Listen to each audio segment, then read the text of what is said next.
Hello and welcome to my channel. Today we will discuss whether you like to get tipped on the app or in person. You can now receive tips after a delivery.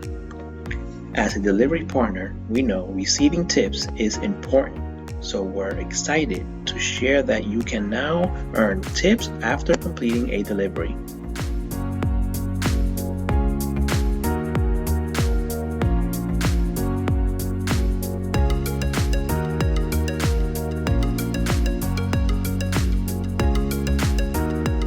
It pays to be a delivery hero like you who keeps orders hot and delivers on time.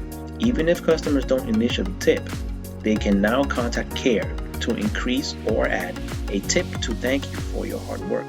Hundreds of happy customers have already shown their appreciation after receiving their order.